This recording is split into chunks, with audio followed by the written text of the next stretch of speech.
Damai sejahtera Allah Bapa yang melampaui segala akal, itulah yang memberkati hati dan pikiranmu di dalam Kristus Yesus Tuhan kita. Amin. Shalom Amanginang. Horas. Sebelum saya bacakan khotbah kita hari ini, coba kepada sebelah kiri dan sebelah kanan kita salam, kita ucapkan Tuhan memberkatimu.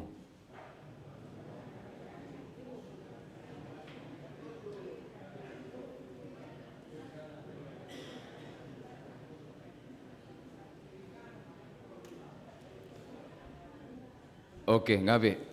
Dapola sahat tupu di kiri kanan. Yang kiri kanan saja. Iya. Ada tadi yang tidak menyalam, mungkin dakoto na marbada don waing manang nadia don waing. Ya, manginang firman Tuhan dari Efesus 4 ayat 7 sampai 16. Saya akan bacakan begini firman Tuhan. Tetapi kepada kita masing-masing telah dianugerahkan kasih karunia menurut ukuran pemberian Kristus. Itulah sebabnya kata Nats, tatkala ia naik ke tempat tinggi, ia membawa tawanan-tawanan, ia memberikan pemberian-pemberian kepada manusia. Bukankah ia telah naik, berarti bahwa ia juga telah turun ke bagian bumi yang paling bawah? Ia yang telah turun, ia juga yang telah naik jauh lebih tinggi daripada semua langit untuk memenuhkan segala sesuatu. Dan ialah yang memberikan baik rasul-rasul maupun nabi-nabi, baik pemberita-pemberita Injil maupun gembala-gembala dan pengajar-pengajar, untuk memperlengkapi orang-orang kudus bagi pekerjaan pelayanan, bagi pembangunan tubuh Kristus, sampai kita semua telah mencapai kesatuan iman dan pengetahuan yang benar tentang Anak Allah, kedewasaan penuh dan tingkat pertumbuhan yang sesuai dengan kepenuhan Kristus, sehingga kita bukan lagi anak-anak yang diombang-ambingkan oleh rupa-rupa angin pengajaran, oleh permainan palsu manusia dalam kelicikan mereka yang menyesatkan, tetapi dengan teguh berpegang kepada kebenaran, di dalam kasih kita bertumbuh di dalam segala hal ke arah Dia, Kristus yang adalah kepala. Daripadanya lah seluruh tubuh yang rapi tersusun dan diikat menjadi satu oleh pelayanan semua bagiannya, sesuai dengan kadar pekerjaan tiap-tiap anggota, menerima pertumbuhannya dan membangun dirinya dalam kasih. Demikian firman Tuhan kita. Teguh berpegang pada kebenaran. Amanginang, pernah seorang tokoh yang sangat mencintai Danau Toba, yang sangat mencintai Habatakon, sangat mencintai identitas dirinya, kampung halamannya, sebagai sesuatu yang begitu indah. Jadi dia memperhatikan semua tentang lingkungannya, tentang Danau Toba. Dia memperhatikan budayanya yang turun-temurun diwarisi oleh budaya Batak. Dia memperhatikan bagaimana perkembangan sosial yang terjadi di tengah-tengah komunitas orang Batak yang ada di Danau Toba. Akhirnya dia mengeluarkan sebuah statement dari apa yang dia perhatikan, bentuk kecintaannya kepada semuanya tadi. Dia katakan begini, kita mengalami kemunduran. Sebagai bangsa Batak, kita mengalami kemunduran. Sebagai orang yang dianugerahkan Tuhan alam yang begitu indah, kita mengalami kerusakan. Hal yang buruk, hal yang negatif semakin terasa dalam kehidupan kita dan dalam wilayah kita. Dia katakan begitu dari apa yang dia perhatikan. Lalu dia katakan juga sumber kerusakannya, penyebab kemundurannya adalah kekristenan. Itu yang dia sampaikan. Dia katakan semua hal buruk yang terjadi di kampung halaman kita, di danau tercinta ini semua karena kekristenan. Budaya kita, kedamaian kita, kesatuan kita, kehidupan kita yang selama ini menganut nilai-nilai yang begitu indah, rusak karena kekristenan. Etika kita, moral kita yang dulu begitu tinggi dan luhur, rusak setelah kekristenan masuk dan mempengaruhi kita. Tentu sebagai orang Kristen kita tidak sepakat dengan itu. Tentu sebagai orang Kristen kita merasa tersinggung dan sakit hati. Walaupun kita sama-sama orang Batak, tetapi sebagai orang Kristen, ketika kerusakan-kerusakan dan kehancuran-kehancuran yang terjadi dikatakan disebabkan oleh kekristenan, maka kita akan kecewa, sedih, bahkan mungkin kita akan marah dengan statement itu. Dia lanjutkan, walaupun orang-orang sudah mulai marah mendengar itu, tetapi dia lanjutkan. Dia katakan begini, perhatikan dulu kita ketika kita sebagai sebuah bangsa yang tinggal di Danau Toba ini diasuh dan dirawat oleh nilai-nilai Habatakon. Dia katakan kita memang tidak mengenal Allah seperti orang Kristen mengenal Allah. Tetapi lihat bagaimana kita memperlakukan alam. Lihat bagaimana kita memperlakukan sesama kita. Lihat bagaimana kita sebagai seorang yang satu suku hidup dalam kedamaian, dalam kesetaraan, dalam keadilan. Semuanya berjalan dengan baik saat kekristenan tidak ada. Danau Toba begitu jernih dan memberikan kehidupan kepada kita. Kita mau makan, kita pergi ke danau. Kita katakan kepada istri kita, siapkan bumbu. Sebentar lagi saya mau pergi ke danau mengambil ikan.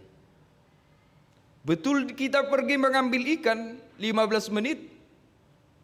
Lemparkan pancing, lemparkan jala atau doton, maka ikan 15 menit bisa kita bawa pulang untuk makan kita. Bumbu sudah disiapkan, ikan belum ada. Karena orang itu yakin ketika dia pergi ke danau, maka danau memberi ikan, memberi makan. Tidak ada yang sanksi di situ. Tetapi itu dulu. Kita lihat sekarang, begitu hancurnya danau ini. Kita lihat sekarang apa yang diberikan danau, ikan tidak. Kalau dulu kita 15 menit pergi ke sana dengan sebuah keyakinan akan membawa ikan, itu terjadi. Sekarang seminggu pehita manaukel tadi sidang merdaputi. Sekarang mardoton kita 2-3 kali sehari yang dapat selalu hal yang mengecewakan, rusak kehidupan itu. Dan dia katakan itu karena kekristenan. Dulu kita tidak boleh main-main kepada danau. Kita tidak boleh merusak danau. Kita tidak boleh bahkan marsitijur di sini tidak boleh, membuang sampah tidak boleh. Kita diajari oleh leluhur kita bahwa danau itu ada penguasanya. Danau itu rumah bagi roh yang harus kita hormati ketika kita sampai ke sana. Yang harus kita jaga, yang harus kita jaga perkataan tindakan kita kepada danau itu. Itu ajaran leluhur kita dan danau terawat. Tetapi setelah kekristenan masuk, tidak ada Tuhan selain Allah. Yesus Kristus adalah Tuhan. Dia adalah Raja segala raja. Tidak ada penghuni di danau. Tidak ada penguasa, semuanya dikuasai oleh Tuhan semesta alam. Maka mulai kita membuang sampah. Mulai kita hancurkan satu persatu. Mulai kita pergi mengambil ikan tidak hanya untuk memasak sekali itu. Tetapi kita lakukan racun, tabur racun di danau supaya ikan semakin banyak. Tidak hanya untuk makan sehari, tetapi makan sebulan, setahun. Dan lain segala macam. Kekristenan mengubah cara kita memperlakukan danau. Tidak hanya itu, kita jaga alam kita. Walaupun orang tua kita mengatakan, leluhur kita mengatakan, jangan main-main kepada pohon besar, sebab dia punya kekuatan. Dia bisa memberikan sesuatu yang baik. Dia memberikan daunnya, dia memberikan buahnya. Pasaha pelian tusi. Kalau pohonnya sudah begitu besar, ucapkan terima kasih, buat persembahan ke situ supaya dia selalu memberkati. Itu yang diajarkan leluhur kita. Sehingga kita tidak dengan sembarangan menumbangkan pohon itu. Sehingga kita tidak dengan nafsu kita untuk merusak pohon itu. Alam terjaga. Udara sejuk. Buah ada dari pohon yang tetap hidup dan terjaga. Tetapi setelah kekristenan datang, pohon mulai ditebang. Dang adong namangi ngani. Tidak ada penguasa-penguasa dan lain segala macam. Habiskan semua. Tanah longsor, terjadi bencana alam dan lain sebagainya. Dia terangkan itu semua. Jadi dia katakan bahwa yang merusak alam kita, yang merusak tempat tinggal kita, yang merusak kesatuan kita satu sama lain, yang dulu saling memperhatikan, yang dulu begitu saling menghormati, yang dulu begitu saling marsisukunan untuk satu sama lain. Kekristenan mengubah langkah dan tingkah laku kita. Sekarang saya tanya kepada kita, setelah penjelasan yang dia lakukan itu, setujukah kita dengan kesimpulan itu bahwa kekristenan perusak kehidupan yang baik selama ini? Setuju deh tadi sih? Daung? Walaupun dengan semua fakta yang dia sampaikan tadi, kita tidak setuju. Adong na setuju. Dapola salai berhak do kita berbeda pendapat. Tetapi mari manginang, betul kekristenan tidak pernah berusaha untuk merusak. Kekristenan tidak pernah berusaha untuk menghancurkan. Tetapi di satu sisi lain, keterangan orang tadi perlu benar-benar memukul kita. Perlu benar-benar membawa kita ke sebuah introspeksi diri. Memang bukan nilai-nilai kekristenannya yang merusak. Tetapi orang-orang yang telah menganut kekristenan itu menjadi perusak. Bukan nilai-nilai kekristenannya, tetapi para penganutnya memang melakukan perusakan. Kenapa itu terjadi? Nilai-nilai yang dia terima sebenarnya bukan untuk merusak. Tetapi kenapa nilai-nilai yang dia terima itu berbeda dengan apa yang dia lakukan? Nah, ini menjadi pertanyaan. Saya pernah mendengar keterangan seorang pendeta yang sudah senior tentang masa-masa di mana gereja mulai berakar di Tanah Batak. Pada saat itu para pekabar Injil, pendeta-pendeta itu masih dari orang-orang luar. Belum orang-orang lokal seperti kita. Belum ada pendeta orang lokal. Masih orang-orang luar. Tetapi orang-orang luar, pengkhotbah penginjil orang luar sudah mulai memetakan daerah-daerah Batak yang dilayaninya. Dan sudah mulai membuat HKBP. Mereka pergi ke sebuah kampung, ke sebuah desa, mereka kumpulkan orang-orang desa itu, dia baptis. Dia katakan, mulai sekarang kamu adalah orang yang percaya dan nama komunitas kita adalah HKBP. Tetapi karena keterbatasan tidak selalu penginjil ini bisa tinggal dan mengajar bersama-sama dengan komunitas yang sudah dia jumpai, yang sudah dia baptis itu. Dia pergi kembali ke tempat pelayanannya, meninggalkan kampung itu, berharap kampung itu bertumbuh dalam iman dan kebenaran. Dia pulang melakukan pelayanan di tempat lain, hanya mungkin sekali setahun atau sekali 2 tahun dia bisa mengunjungi itu kembali, mengajar dan lain sebagainya. Jadi di suatu hari, satu kampung yang sudah dia baptis, yang sudah dia bentuk dalam komunitas HKBP di situ, dia kunjungi kembali untuk sekian lama, mungkin sudah 2 tahun. Dia pergi lagi ke kampung itu. Dengan begitu bergembiranya penginjil ini, aku akan berjumpa dengan orang-orang yang sudah kubaptis dahulu. Aku akan berjumpa dengan orang-orang HKBP, orang-orang Kristen HKBP yang sudah kuinjili dahulu. Dalam perjalanan dia mulai memasuki kampung itu. Karena kampung itu adalah daerah pertanian. Orang bekerja bertani mencangkul. Ketepatan itu pada saat hari Minggu, tentu dia langsung menuju tempat pos perkumpulan yang dulu di mana dia membaptis. Dia berharap jemaatnya sudah menunggu di situ. Ketika dia masuk kampung itu berjalan, dia lihat ini orang kenapa masih mencangkul di ladang? Kenapa semuanya masih di sawah? Ini sudah jam 10.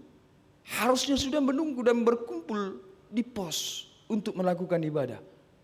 Dia tatap pos dari jauh, tidak ada orang. Dia lihat memang semua orang di sawah. Dia marah. Dia panggil, semuanya sini. Kenapa kalian masih di sawah? Ini kan hari Minggu, kita harus beribadah kepada Tuhan. Semuanya diam dan mendengar pastor yang dari luar ini. Lalu pastor ini bilang, kenapa kau tidak beribadah? Ini hari Minggu. Mereka menjawab, memangnya kenapa kalau hari Minggu? Lalu pastor ini bilang, agamamu apa? Dengan marahnya mendengar jawaban jemaatnya itu. Agamamu apa? Agamaku HKBP. Dia bilang begitu. Agamaku HKBP. Pastor ini mau jelaskan bukan itu agama. Agama itu Kristen, tapi dia agak sulit. Agamaku HKBP katanya. Kau Kristen, kalau Kristen itu harus beribadah hari Minggu. HKBP itu adalah Kristen, harus beribadah hari Minggu. Tidak, saya tidak Kristen. Saya HKBP. Saya tidak Kristen, saya HKBP. HKBP itu Kristen. Tidak, HKBP itu adalah HKBP. Dia bilang begitu. Lalu pastor ini berpikir bagaimana aku menjelaskannya. Pastor ini bilang, kita ini sama, saya juga pendeta HKBP. Datang jemaatnya ini. Kalau begitu ayo mencangkul kau. Katanya, dia suruh pendetanya itu mencangkul. Kalau kau HKBP, ayo mencangkul. Salah lagi pastornya. Akhirnya pastornya pulang dan memikirkan cara lain bagaimana untuk menyadarkan mereka. Apa yang bisa kita lihat dari situ, Amangina?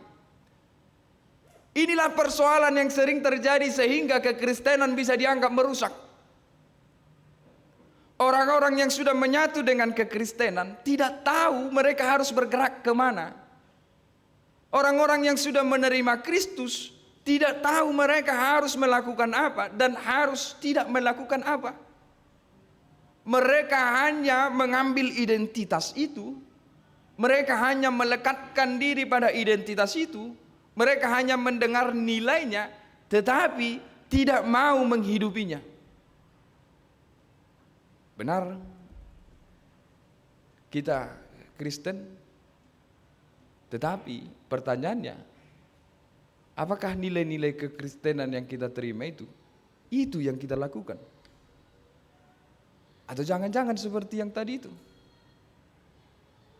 Mereka KBP, mereka Kristen, tapi lihat apa yang mereka lakukan.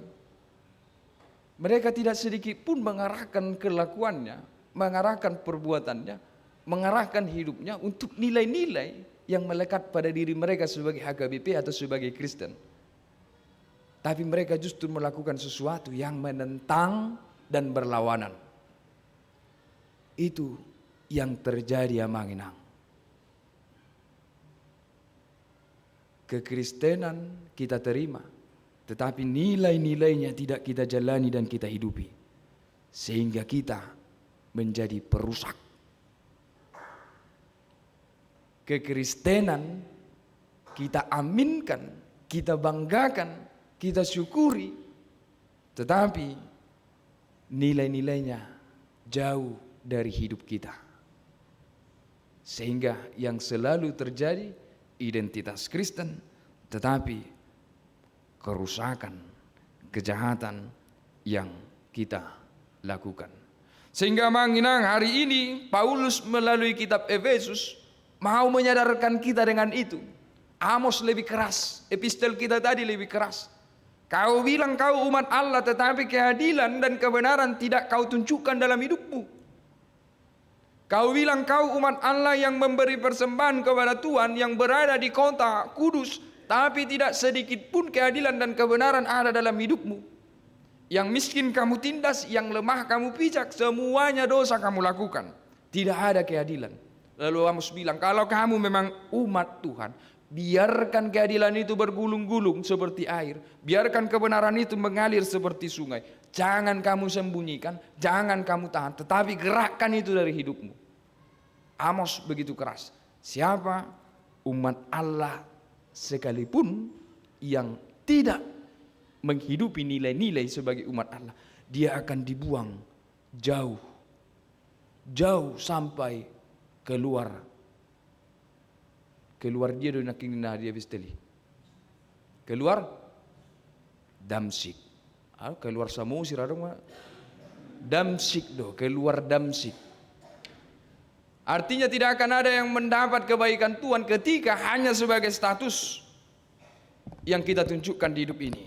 Amang, Inang, lihatlah Efesus sekarang menggambarkan kamu, kita adalah orang-orang yang sudah dipanggil dalam Kristus. Mari kita hidup selayaknya seperti dia katakan tadi, tubuh Kristus. Dia kasih pemahaman yang lebih mudah tentang tubuh Kristus. Itulah hidup seorang umat Allah. Itulah hidup seorang Kristen. Harus hidup seperti tubuh yang kepalanya adalah Kristus. Dia katakan tadi, Kristuslah kepalanya. Dan kita ini anggota-anggotanya. Amang-inang kita perhatikan tubuh. Kita perhatikan tubuh. Tadi katakan kita semua sudah diberikan pemberian-pemberian sesuai dengan anugerah dan ukuran Kristus. Seperti tubuh. Kalaupun tadi tangan saya bergerak ke atas. Kalau tangan saya ini bergerak ke kanan, bergerak ke kiri, mata saya melihat ke depan, terbuka dan melihat ke depan. Apakah itu keinginan tangan saya? Kalau tangan saya angkat seperti ini, apakah ini keinginan tangan saya? Tidak. Ini bukan keinginan tangan saya kalau dia mau ke atas. Tapi ini keinginan siapa? Ini adalah keinginan kepala. Kepala ini yang memerintahkan supaya dia ke atas. Kepala ini, pikiran ini yang memerintahkan supaya saya membuka mata dan melihat. Kepala ini yang persekian detik memerintahkan saya untuk berbicara tentang kata-kata ini. Kepala ini. Jadi itulah tubuh. Betul tangan itu ada, tetapi dia bergerak dengan kehendak kepala. Betul kaki ini ada, bertugas untuk melangkah, tapi dia melangkah sesuai dengan perintah kepala. Dia tidak pernah berjalan sesuai dengan perintahnya sendiri. Dia tidak punya perintah. Dia tidak punya kehendak. Tangan ini ada tapi dia tidak punya kehendak. Mulut ini ada tetapi mulut ini tidak punya kehendak. Mata kita ini ada tetapi dia tidak punya kehendak. Dia berjalan, dia berfungsi, semuanya itu karena pikiran yang ada dalam kepala ini. Tukanak koin na tukanan. Buka si malolong mi berengnan. Buka. Itu semua perintah kepala. Itulah kehidupan Kristen. Yang dikatakan Paulus harus seperti satu tubuh. Tetapi ingat, yang kepalanya adalah Kristus. Artinya apapun, dimanapun, siapapun kita hari ini, kehendak Kristuslah yang menggerakkan kita.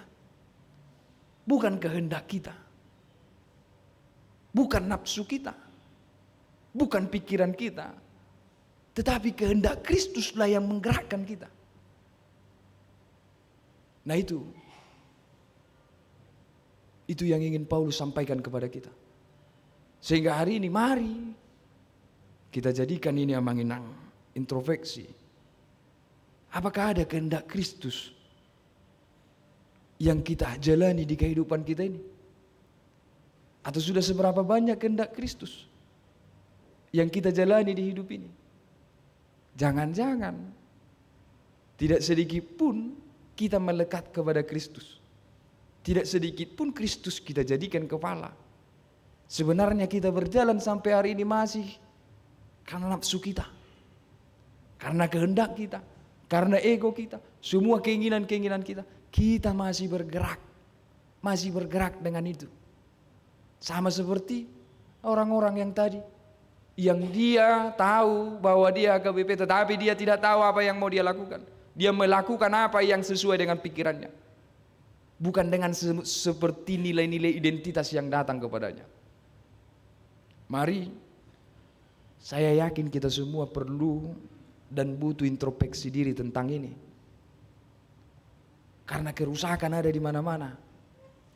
Lagu kita dari dunia kelam dan pekat. Kehancuran ada di mana-mana, manginang. Hari ini kita lihat bangsa kita. Kita lihat komunitas kita. Begitu banyak kehancuran. Jangan-jangan kehancuran itu kita terlibat di dalamnya. Karena kita tidak lakukan nilai-nilai itu. Sehingga kita menjadi orang Kristen yang perusak.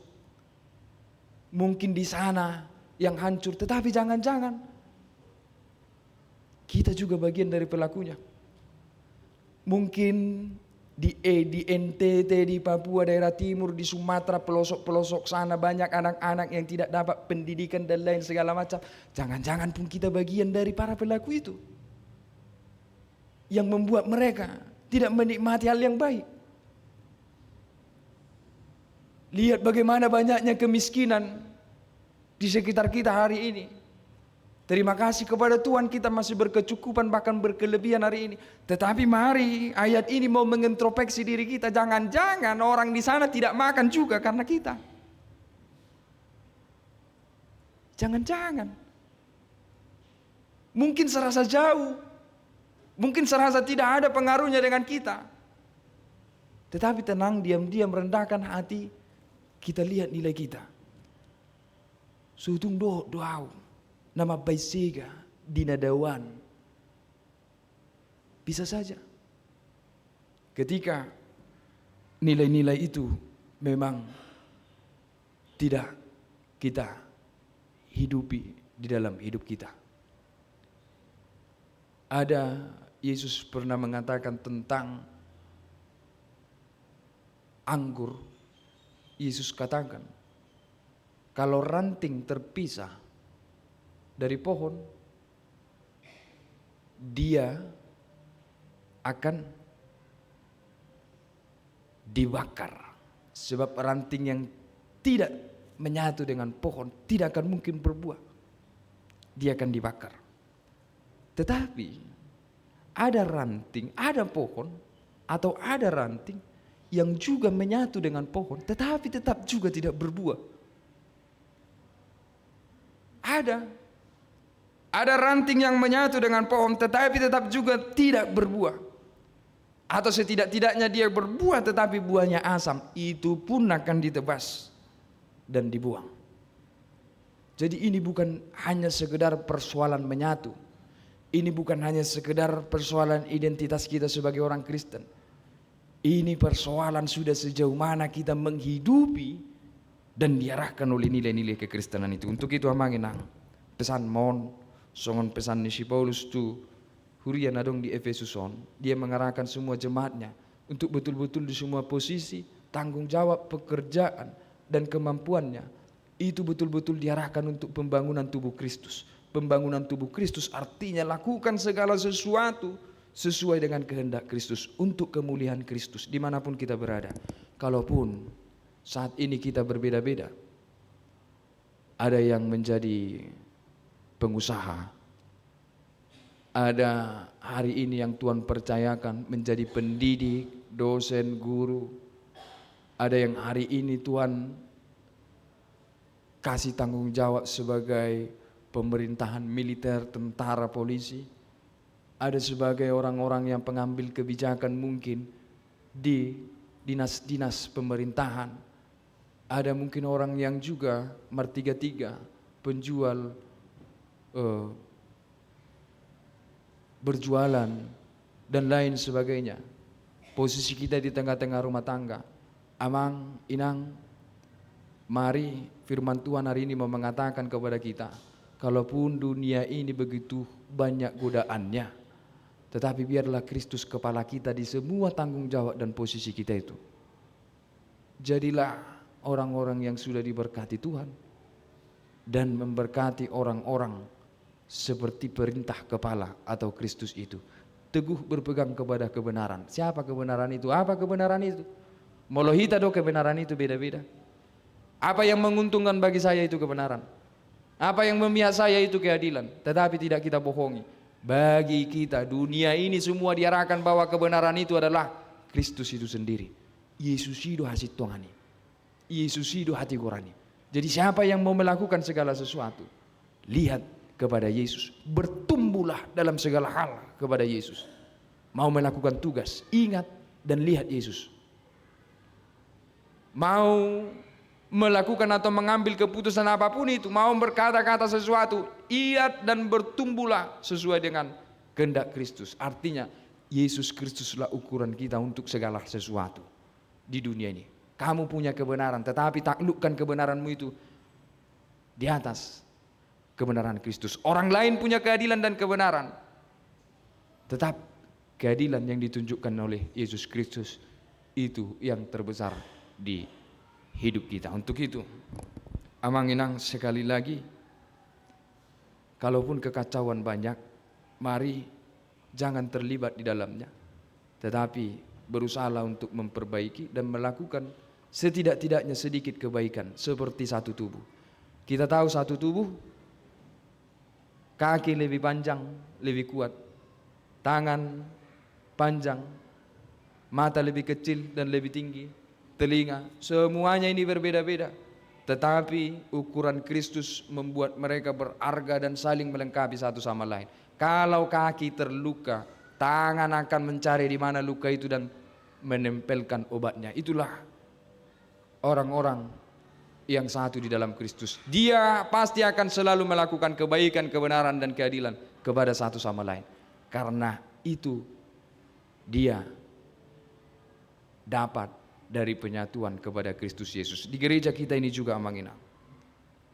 Jangan sampai begitu indahnya ritual kita. Jangan sampai kita terjatuh kepada identitas saja. Amos begitu marah. Dia katakan, Tuhan jijik dengan nyanyianmu. Amos itu bilang seperti itu. Jijik Tuhan dengan nyanyianmu. Hentikan itu. Bayak ko jomolo tuhita di dok songoni. Ngalo jahita marlatik maredde. Begitu indah lagu ini. Begitu baiknya lagu ini. Tetapi bayangkan kalau ada yang mengatakan, jijik aku dengar lagumu. Ol nama dibuat lebuti dangi. Dibuat lebu yatuki nama dokoni. Betul, itu menyakitkan. Tetapi Amos bilang itu kenyataan.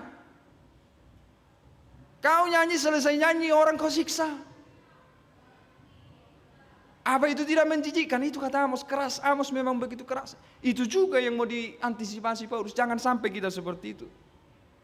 Mari semua saling betul-betul merangkul dalam kebaikan satu sama lain. Itu tubuh Kristus. Kita menyatu dengan semua orang, melakukan kebaikan kepada semua orang. Begitu juga tadi ada juga yang menyatu dengan kita. Pastinya karena Yesus Kristus, karena Kristen datang dari luar negeri. Tadi saya lihat, cuman saya nggak berani dekat karena takut. Nah, nanti mereka tersesat kalau berbicara dengan saya, begitu. Jadi ada tadi orang dari saudara kita dari luar negeri. Saya cari-cari dari tadi mereka duduk di mana, tapi karena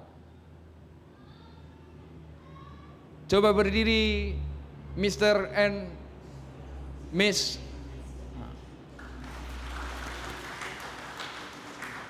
Iya, kita satu kesatuan. Karena Kristus kita bisa duduk bersama. Karena Kristus kita berada di atas satu atap yang sama. Karena Kristus kita bisa menikmati ibadah yang sama. Itulah Kristus, menyatukan semua dalam kebaikan, keadilan, dan kebenaran. Begitu juga lah yang kita bawa ke luar sana. Teguh berpegang kepada kebenaran, dan kebenaran itu adalah Kristus itu sendiri. Tuhan memberkati kita, kita berdoa. Terima kasih Tuhan untuk persekutuan kami hari ini, yang Engkau panggil memasuki rumah kudus-Mu, memuji, memuliakan nama-Mu. Biarlah Tuhan semua pujian, nyanyian, persembahan yang kami berikan kepadamu tidak hadir dari sekedar hidup yang formalitas, tetapi sungguh-sungguh Tuhan dari kesadaran kami akan kebenaran yang kami alami bersama Kristus Yesus. Biarlah semuanya itu menjadi kemuliaan bagi nama-Mu. Terima kasih Tuhan, firman-Mu yang mengingatkan kami untuk selalu berhati-hati menjalani kehidupan kami, supaya kami selalu menggantungkan setiap langkah dan perbuatan kami hanya kepada kebenaran, yaitu anak-Mu Tuhan Yesus Kristus Tuhan kami. Jangan biarkan kami Tuhan menjadi perusak, menjadi pelaku kejahatan di tengah-tengah kehidupan kami, tetapi kuatkan kami dan tuntun kami untuk selalu melakukan keadilan, kebenaran, selama kami Engkau percayai dengan tugas-tugas yang kami pikul masing-masing. Tuhan, kami berdoa pada hari ini untuk persekutuan kami di HKBP Bandung Reformanda ini. Biarkanlah Tuhan yang membentuk gereja kami ini, persekutuan kami, sungguh-sungguh menjadi tubuh Kristus yang saling melakukan kebaikan, yang saling melengkapi satu sama lain sesuai kemampuan kami masing-masing. Damai dan sukacita itulah yang kami rasakan Tuhan di dalam persekutuan kami di HKBP Reformanda ini. Tuhan, apapun rencana gereja-Mu, Engkaulah yang selalu menyatukan hati kami supaya sungguh-sungguh mau bertumbuh dan terlibat dalam setiap kegiatan gereja-Mu. Berikan kami kebijaksanaan mulai dari pendeta Paralado, seluruh jemaat yang terlibat. Biarkanlah segala sesuatunya kami satukan di dalam Engkau supaya menjadi kebaikan bersama bagi semua kami yang bernaung di dalam gereja-Mu HKBP Bandung Reformanda. Tuhan, kami mengingat hari ini banyaknya kerusakan, kekacauan di tengah-tengah bangsa kami. Begitu juga dengan kesedihan terkhusus Tuhan untuk saudara-saudara kami yang ada di NTT yang sedang mengalami bencana alam. Begitu banyak kesedihan mereka, begitu banyak hari ini ketakutan mereka. Tetapi kami memohon kepada Tuhan, Tuhanlah yang tetap memberkati dan menyertai semuanya. Tuhanlah yang memulihkan mereka. Begitu juga Tuhan dengan saudara-saudari kami di Kalimantan yang hari ini mungkin dalam keadaan kesedihan dan ketakutan karena kebakaran hutan yang begitu hebat. Kami mohon perlindungan Tuhan terhadap saudara-saudari kami di Kalimantan. Begitu juga Tuhan perlindungan terhadap alam yang ada di sana. Tuhan yang berkuasa, kami percaya Tuhan mampu memberikan dan mengerahkan segalanya untuk kebaikan. Kami juga berdoa Tuhan untuk seluruh jemaat-Mu yang hari ini dengan keadaan dan persoalannya masing-masing. Ada yang mungkin sedang sakit, ada yang sedang sedih, ada yang sedang kesusahan. Tuhan tahu semuanya. Tuhanlah yang menemani kami, menyertai kami di setiap situasi yang kami hadapi. Semua harapan-harapan baik yang ada dalam diri dan hati kami sampaikan kepada Tuhan. Tuhan yang memberkati dan mewujudkannya. Tuhan, banyak dosa-dosa kami ampunkan dan terimalah doa kami melalui anak-Mu Tuhan Yesus Kristus Juru Selamat penebus kami. Amin.